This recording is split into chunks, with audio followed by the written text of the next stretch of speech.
आज की डरावनी कहानी मेरे दोस्त ने भेजी है और उसने बताया कि मैं अपनी ऑडियंस को बताऊं, क्योंकि एक डरावनी कहानी तो है लेकिन इसमें कुछ सीखने को भी है। ये घटना है दिसंबर 2014 की और प्लेस था मध्य प्रदेश का इंदौर। उस वक्त इंदौर में ठंड का मौसम था और उस वक्त काफी ज्यादा सर्दी पड़ रही थी। रश्मि नाम की एक लड़की अपने कॉलेज लाइब्रेरी में बैठकर पढ़ रही थी। तभी उसका फोन रिंग करता है जिसपे माँ लिखा होता है। जब वो कॉल उठाकर बोलती है कि हाँ माँ बताइए, सब कुछ ठीक तो है, आपको तो पता था मैं पढ़ने आई हूँ, तो आप कॉल क्यों कर रहे हो।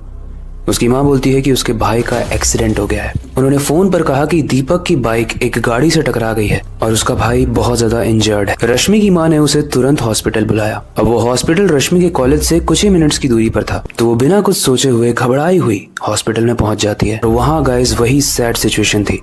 आईसीयू रूम के बाहर रश्मि के पूरे फैमिली मेंबर्स बहुत ही उदासी में खड़े थे, क्योंकि दीपक की कंडीशन बहुत सीरियस थी। लेकिन कुछ ही घंटों बाद जब डॉक्टर्स बाहर आते हैं आईसीयू रूम से, तो वो बताते हैं कि दीपक, यानी इस कहानी में जिसका एक्सीडेंट हुआ था, वो खतरे से भी बाहर है। लेकिन उसी के कुछ देर के बाद दीपक होश में आता है और जैसे ही वो होश में आता है वो इतनी तेजी से चिल्लाता है जिसकी आवाजें पूरे हॉस्पिटल में गूंजती है। इसकी वजह से दीपक को उस हॉस्पिटल के दूसरे रूम में शिफ्ट किया जाता है जहाँ के आसपास और ज्यादा पेशेंट्स ना हो। इसीलिए रश्मि भी उसको देखने उसी रूम में गई थी। रश्मि को देखते ही दीपक अचानक से कोई गाना गुनगुनाने लगा। रश्मि को अच्छा लगा, भाई उसका भाई मतलब ठीक है, तो एक हल्की सी स्माइल करते हुए उसके साइड वाली सीट पर जाकर बैठ गई। लेकिन रश्मि जब दीपक से उसके एक्सीडेंट के बारे में पूछती है तो बड़ा स्ट्रेंज था ये, बट दीपक इस चीज का कोई जवाब ही नहीं देता है, जैसे उसको ऐसा कुछ याद ही नहीं है उसके साथ ऐसा कुछ हुआ भी था।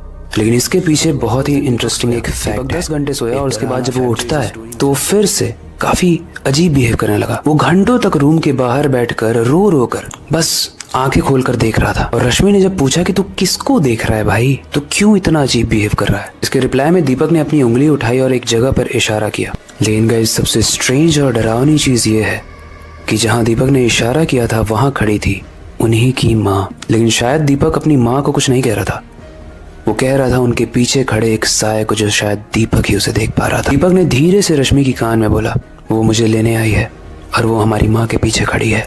रश्मि जैसे ही सुनती है उसके रोंगटे खड़े हो जाते हैं। तभी अचानक दीपक वहां से भागकर किचन की सिंक के नीचे जाकर छुप जाता है और वहां अंधेरे में जाकर वो जोर जोर से हंसने लगता है। रश्मि फिर दीपक के पीछे गई और उससे पूछती है कि तू हंस क्यों रहा है, क्या हो गया। दीपक बोलता है, मैं नहीं हंस रहा, वो हंस रही है। पूरा परिवार ये सुनकर डर गया। माँ ने किसी तरीके से उसे स्लीपिंग पिल्स देकर सुलाया और रश्मि भी उस रात माँ के बेडरूम में ही सोई। आधी रात में जब रश्मि की आंख खुली तो उसने महसूस किया कि कोई उसके पैरों को बांधने की कोशिश कर रहा है, और वो कोई और नहीं था, वो दीपक था। रश्मि ने पूरी ताकत से खुद को छुड़ाने की कोशिश की। दीपक से बोल भी रही थी कि क्या कर रहा है, छोड़, पागल हो गया है क्या। लेकिन तभी देखते देखते दीपक की आंखें लाल होने लगी। ऐसा लग रहा था कि लाल आंखों में एक अंधेरा चमक रहा। दीपक उसके साइड में लेट गया और उसे घूरने लगा। फिर उसने रश्मि के बाल पकड़ लिए और कस कस के खींचने लगा। रश्मि चिल्ला रही थी और दर्द के मारे उसने आंखें बंद कर ली। और जैसे ही वापस से आंखें खोली, दीपक उस रूम में था ही नहीं। उसके पैर भी खुले हुए थे और उसे लगा कि शायद एक बुरा सपना था। जैसे ही उसने करवट ली, उसका खून सर से लेकर पैर तक बह रहा था। उसने देखा कि एक औरत है जो उसके बाजू में लेटी हुई है, जिसके सर की काफी सारी चमड़ी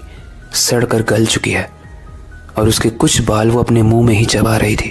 ये दृश्य देखकर रश्मि डर जाती है और वो तेज चिल्लाती है, जिससे सब लोग जग जाते हैं। और जब सब जगते हैं तो रश्मि घर वालों को सब बताती है। लेकिन तभी उनके घर की छत से दीपक के चीखने की आवाज आती है। जब सब लोग छत पे जाते हैं तो सब देखते हैं कि दीपक खुद से ही बातें कर रहा है। और जब बाकी सारे लोग दीपक को देख रहे हैं तो दीपक को जब भी रियलाइज होता है कि उसे कोई देख रहा है तो वो मुड़ जाता है और सबकी तरफ देखकर हंसने लगता है, मुस्कुराने लगता है। फिर हंसी हंसी में रश्मि से पूछता है, तेरा पैर कैसा है, तू भी प्रिया से मिली थी क्या। ये सुनने के बाद रश्मि का चेहरा पूरा ठंडा पड़ जाता है, पूरे तरीके से उसके होश उड़ जाते हैं। वो सबके सामने रो पड़ती है, क्योंकि उसे ये समझ में नहीं आया कि अगर दीपक वहां पे था नहीं तो दीपक को ये सारी चीजें पता कैसे है। उसके बाद वो दीपक को ब्लेम करती है कि तू ही था वहां पे। दीपक को ये सुनकर गुस्सा आ जाता है, वो उसके एकदम पास आ जाता है, मानो उसके सर पर भूत सवार हो गया। उसने रश्मि के बाल पकड़े और कस के उसे झटका दिया, जिसकी वजह से रश्मि हवा में उड़ गई।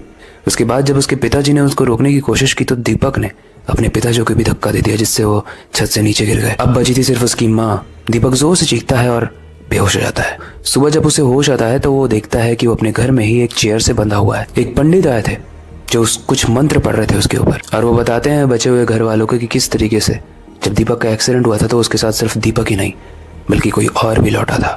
अब सबको समझ में आ जाता है कि दीपक बार बार एक नाम क्यों ले रहा था, एक नाम जो था प्रिया, कि शायद उसी की आत्मा दीपक के अंदर चली गई थी और तंग कर रही थी। लेकिन इस तंग करने में उन्होंने अपने पिताजी को खो दिया।